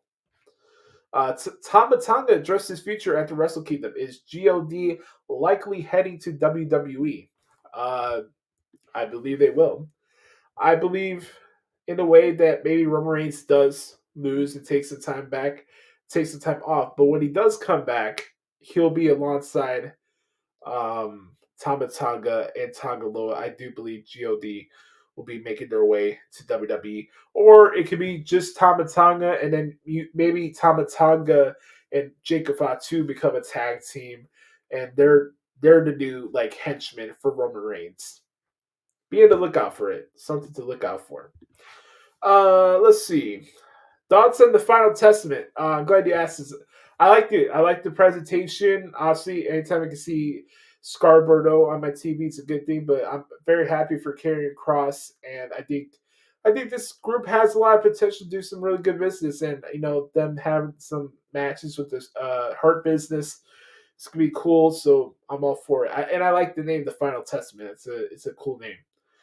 Does Gunther hold the IC title past WrestleMania? I don't think so.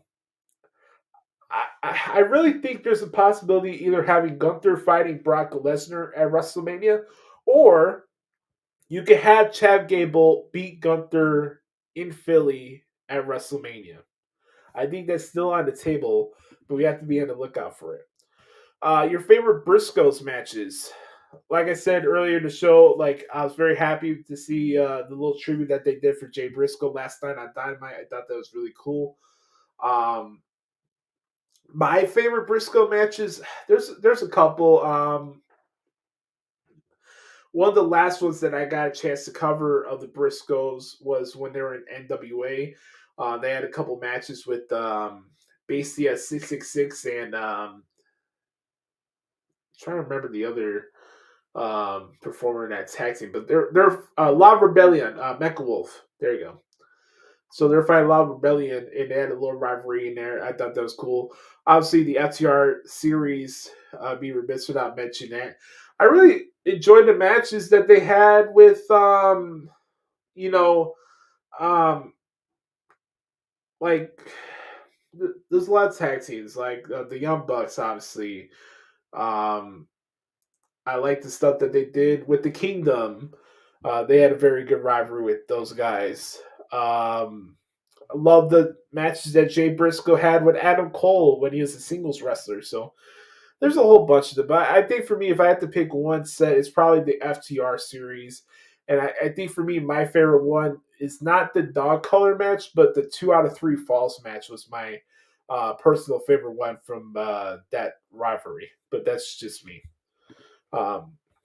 Let's see what else Chris here has. This his final question of the week. Your favorite Royal Rumbles? Good one. I thought last year's was fantastic. I really enjoyed that one. The 2020 Royal Rumble from Houston, I thought was good as well. Obviously, the one in Madison Square Garden in 2008 was fantastic. I'm trying to remember other ones that were pretty fun. Obviously, you go back to the Attitude Era. I loved WrestleMania 2000. The Rumbles in Madison Square Garden have always been pretty cool. I liked the one in 2000. The 2008 one was fantastic. 2010, where Edge came back and won the Rumble, was cool. What else?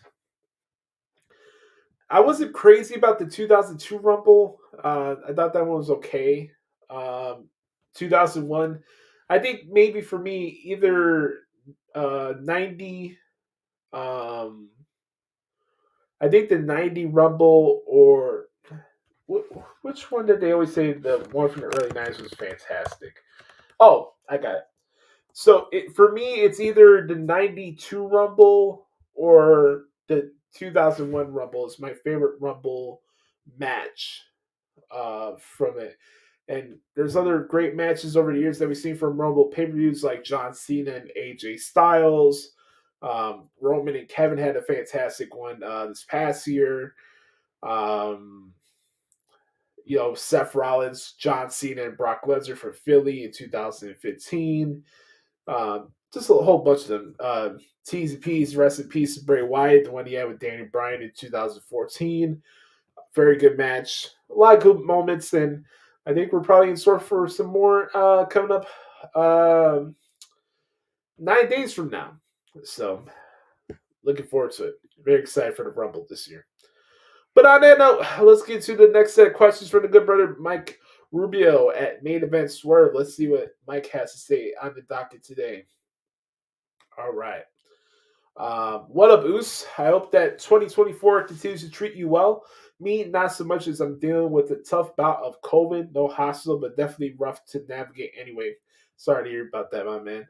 So here's a slew of questions written sick and in bed, but I always appreciate the break from reality with the show, man.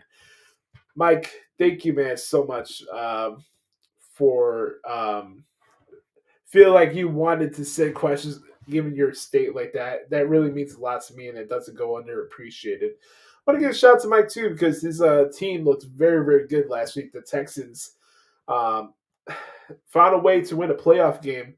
And they beat the Browns. They mollywopped the Browns, actually, this past Saturday. So, shout out to you, brother. I know the Texans will keep a smile on your face for now, but I'm sorry you're dealing with that COVID stuff. That's not fun. I know people that dealt with it, and it's a scary situation. But keep your head up, my man.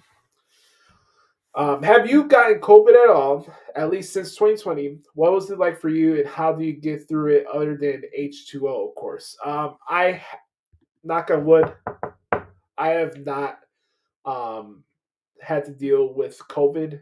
I took 2 shots. So, yeah, I guess you could throw your arrows at me for being vaccinated, I guess. We're not getting into a weird Aaron Rodgers rabbit hole here. But, yeah, I did take my vaccine shots. I had to take them, obviously, because I was working at a tattoo shop at the time in 2020. And I just wanted to protect the people that are around me at the time. So I know a lot of people have their feelings about the vaccines and stuff like that. But for me, I had to take it because I was working in a public environment during really the height of the pandemic. And we really didn't slow down at the tattoo shop. As soon as my Uncle Jeremy found out that we could go back to work, I just went back to cleaning the tattoo tubes, and I was probably more successful to anybody because I was sterilizing tattoos and cleaning the tattoo tubes and getting all that nasty stuff. I was doing a lot of the grunt work at the tattoo shop. A lot of people that listen to this podcast don't know that I spent 4 years working at a tattoo shop. So my eyes were really open to a lot of things about life and a lot of that. Maybe I could do an episode about that down the road. But, I'm very lucky and fortunate that I haven't had to deal with COVID. So hopefully that does not happen anytime soon. Let's go to the next one here.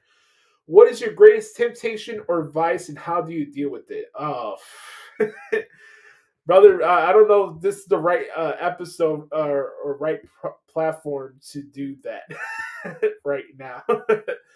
Oh man, that's a good question. I have no idea. My greatest vice. Well, before I went into this weight loss journey, I think for me it was probably like late night snacks, like ho-hos and stuff like that. I think that was probably like my greatest temptation. But as far as I'm gonna go with that right now. I feel like life is increasingly noisy and busy. So with that, how do you distinguish between God or the heavens talking to you versus your own doubt or others' thoughts? That's a good question. I think the voice that you need to acknowledge is the voice that's in your heart. We're all gonna go through our good days and bad days. We just are. We're gonna go through our bad days, and it's gonna be hard to go through that process of science, and we're gonna deal with self-doubt. But again, you have to remind yourself, man, you got nothing to prove to anybody. You gotta make yourself happy, and you can't let other decisions that other people do or things that they say paint a picture over your head of how you see yourself. You just can't do that stuff. So that's the best answer I can have for that question. All right, let's go to the next question here. Would you rather have a sick day or a total rainout day? Either way, stuck inside. I'd probably have a rainout day. Who wants to be sick? Speaking of lousy weather, did you tune into the game of Peacock Saturday night? And if so, how much did the weather play into the Chiefs' win? I did watch the game on Saturday night. I think for me, it played a little bit, but it's always the same thing with Miami when it comes to the playoffs. They just play. They're very soft when it comes to the way they approach the playoffs. I think they're a soft football team. They're great at padding stats and like that during the regular season because they get to play in Florida. But when it comes to nut cutting time, they're just very, very soft. Also, is the average internet opinion the clown of the week for complaining about Peacock when you can watch the game for free and NFL Plus or NFL Network costs far more to watch one sport? It's worthy enough, but also if you already have Peacock when you watch the pay-per-views, why are you complaining about it when you're watching football? That's the question I would ask other people. Speaking of clowns, who's the bigger one? Aaron Rodgers for getting booted from Pat's show or ESPN for letting him say these crazy things without questioning them?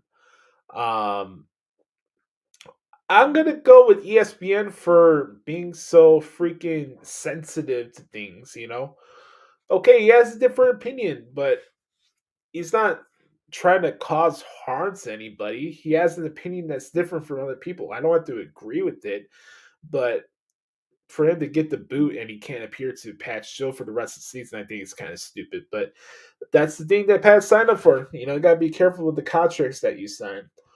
What are your thoughts on the Aaron Rodgers experiment on ESPN overall? Well, Aaron has been part of Pat's show for a while, way before he even joined ESPN. So I was kind of surprised that they did like a sit-down interview that one time where Aaron Rodgers went to the Get Upset in Seaport District. I was kind of surprised they did that, but I'm not Aaron Rodgers guy, but he does have enjoyable conversations on Pat's show, so I thought it was successful for what it was. What do you think about Pat McAfee calling out an executive on air? Do you like the gusto? And have you ever called out your boss? Have you ever called your boss out to people in public forum? it's a yin and yang thing, to be honest, Mike. You know, people have their different ways to go about business and stuff like that. And I think Pat, in some ways, can be very defensive and stuff like that because he's so fixated on having control over every little thing that he has when it comes to show. And that's what makes the show great. And I'm not saying that's a bad thing to do when it comes to business, but I think sometimes you got to choose your battles on what hills you want to die on. And I think time after time elapse, the people that are trying to harm you will reveal themselves along the way. So I probably would have handled that way, but I do appreciate the gumption that he has. So Coach of the Year comes down to two playoff coaches, in my opinion. Dan Campbell, the brand new Lions, and D'Amico Ryans of the new look Texans. So who should get the award in your opinion? I'm going to go with D'Amico Ryans. The turnaround that the Texans have had and just the way they look on TV as a team is fun to watch. So I'll go with D'Amico Ryans. Also, Cleveland had a heck of a run at 11-5, and some said Kevin Stefanski should be coach of the year. So do you agree with him firing his whole staff? I thought they were onto something. I think it's a little bit reactionary because Cleveland sport fans try to think they're like New York or Chicago and stuff like that. That's the crappy thing with sports sometimes, where these sports teams kind of placate to like the radio stations and the fans and stuff like that. Tony Khan, listen to the next thing I'm about to say. If you're only making your decisions based off of what people are saying, like fans-wise on social media or what these people say on the radio or whatever, sooner or later you're going to be sitting with them. So that's my thoughts on that. Any surprises in the Super Bowl matchup for you now, like maybe Ravens, Lions, or Bills, 49ers?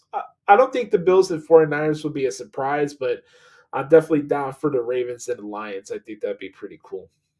How brilliant was the R-Truth bit on Monday with the Judgment Day graphic and Posado entrance? Was that Gilbert level creative or anything like that?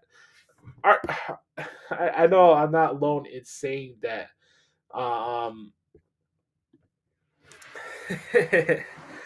R-Truth is a national treasure. I'm not alone in saying that. R-Truth is a legend. I'm not lying when I'm saying that R-Truth should be in the Hall of Fame this year. That's how fantastic that guy is. He's tremendous. Speaking of the faction, do you honestly see Damian Priest cashing in successfully to shake up Mania? If so, how? No, I don't. Unless there's some serious injury going on with Seth Rollins where he can't wrestle at WrestleMania, I just don't see it happening. I don't. I think one way or another, the Judgment Day would get in the way, and him having an unsuccessful cash-in will lead to his departure from the group. So, no, I do not see Damian Priest winning or having a successful cash-in for the briefcase. No, so I will not say that for sure. Who would you rather see at Mania? Becky, Rhea, or Nia versus Rhea?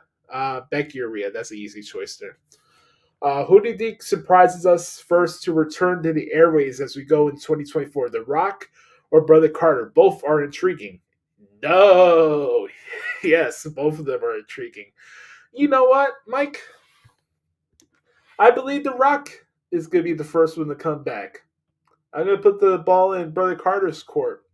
Put the ball in his hand. And see when he wants to pop up here again on the podcast at Hoots. Who knows? Maybe Brother Carter might join us for episode 400. You never know. I think The Rock might actually show up before Brother Carter comes back on the show, but we'll have to see. What is the biggest Royal Rumble moment in either Rumble this year other than the actual winner? I think it's either going to be the Final Four or how the show goes off the year. I think that's probably going to be the biggest moment of what happens on the show this year. Did you see Grayson Waller and LA Knight almost throw down in Australia? Were we worked into a shoot, brother? No, we were not worked into a shoot. I'm glad for Grayson Waller to stand up the way he did towards that freaking dumb stagehand that they had out there, or floor manager, whatever they were calling at that TV station in Australia. Look, man, I get it, wrestling's entertainment, but do not insult these guys in person and think that you can take them on in person, because it's just going to be a mistake, and you're making yourself look like a jackass. So I'm glad that Grayson Waller was standing on business, and he was about his business. So I did not think that was a work. Speaking of viral moments, think of The Last Dance and All Else and just common decency. You're in the arena. Are you booing Jerry Krause's widow? Oh, God, I forgot about this. Oh, man. Thanks for reminding me this, Mike. Unfortunately, I was not looking forward to talking about this today, but look, man. What happened this past Friday night at the United Center during that whole Ring of Honor ceremony was very embarrassing. That's definitely worthy of being a clown of the week. No, I'm not going to boo the widow of Jerry Krause. What am I getting out of that? Like, honestly, what am I getting out of booing her? Like, I get it. He was the villain, and I love The Last Dance. The Last Dance is probably the biggest inspiration behind this transformation project that I'm on right now.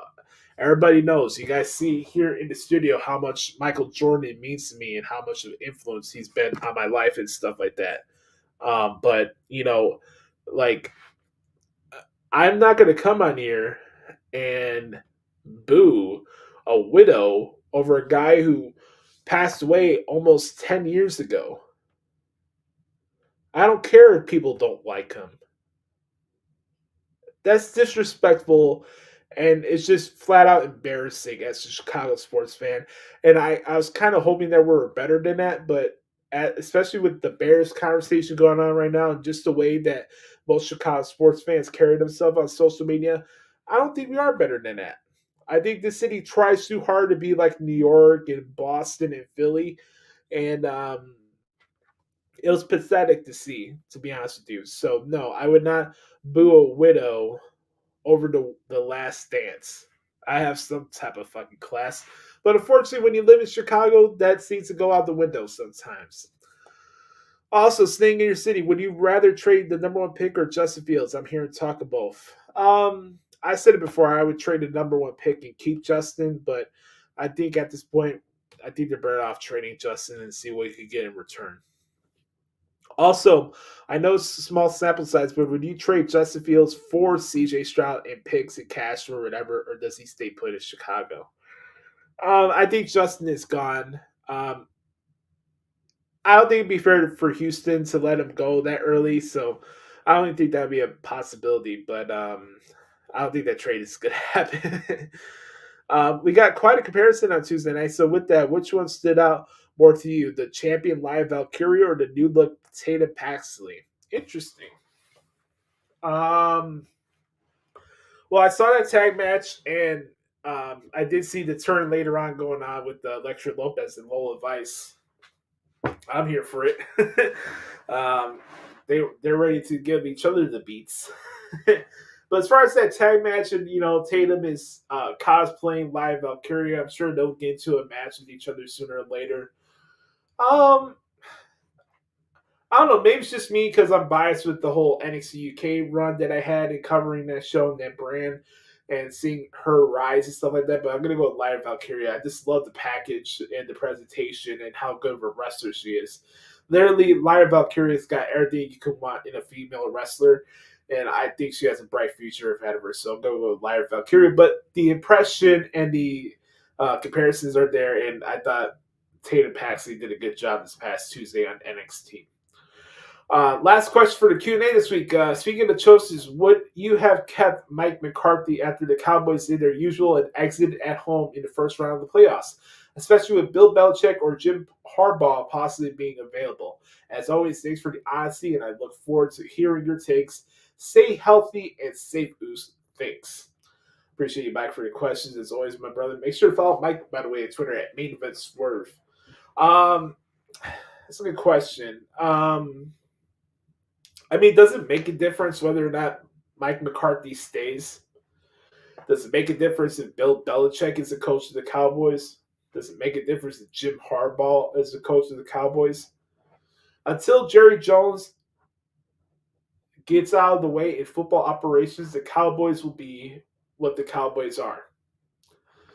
And that's not me trying to pull a Stephen A. Smith here, but the Cowboys are the Cowboys. They are the accident waiting to happen. And just wait. they always tease you. The Dallas Cowboys are probably one of the greatest teases in sports these days. They'll make you believe that they're a top tier team every regular season. And you should be scared of the Cowboys going to the playoffs, and then they choke. At home. That's even worse. I can't tell you the amount of times that I've seen the Cowboys lose their first home playoff game of the playoffs and the first round of the playoffs, and it's a frequent occurrence, and it pops me every time it happens. So I don't think it makes a difference whether Mike McCarthy stayed or not, to be honest with you, because I know he's the scapegoat for their problems, but really at the end of the day, the Jones family and Jerry Jones are the reason why the Cowboys are where they are. They're great business-wise, but on the field, not so much. But on that note, I want to thank you all for hanging out with me this week, guys. It's been a special episode of the Hoots Podcast, and as we continue this countdown to episode 400, we go to 4 now to 3.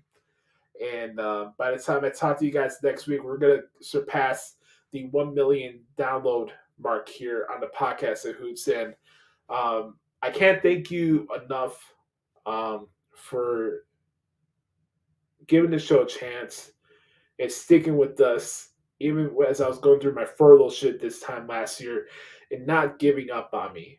The amount of listenership we've had in the past 2 to 3 months or so since I got my job back has been insane.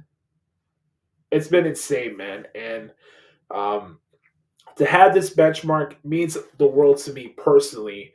Knowing the fact that this is a DIY project and we're not backed by a major network where a lot of these views usually come easy to these type of podcasts, this is 100% earned. And it's thanks to each and every single one of you for giving a shit about what I have to say about wrestling and what we do here on the Hoots Podcast as a whole. I love you guys. I'm very appreciative of the platform, and it shows me when this type of benchmark that I did something right. So I'm just very appreciative and thankful for all of you for caring about this show, and I'm just grateful for all of you. So thank you. We're a couple of episodes away from episode 400. Put in your calendars, February 15th. Looking forward to it. But hope everybody has a wonderful weekend. Enjoy the football games. Remember, folks, be the authentic product that is yourself. Remember, nobody dictates the pace of your life but yourself and the man upstairs. Make sure to subscribe to the podcast of Hoots on YouTube at the Hoots Podcast. Also, if you're an audio listener, please follow the show on Spotify. That'll help us out a lot, and it helps expand the reach of the show. So if you can do that, please follow us on Spotify at the Hoots Podcast, and we appreciate the love, everybody. This has been episode 396 of the Hoots Podcast. I'm Joshie Lopez. You can follow me on Twitter at the Hoots Podcast. Make sure to press the bell notification so you can get notified for more video content and stuff like that. They'll be appearing throughout the year on our channel. And we'll be here next week for episode 397 of the Hoots Podcast. I love y'all. Thank you again for letting us reach the 1 million mark. And we're not slowing down anytime soon. I love y'all. Yeet.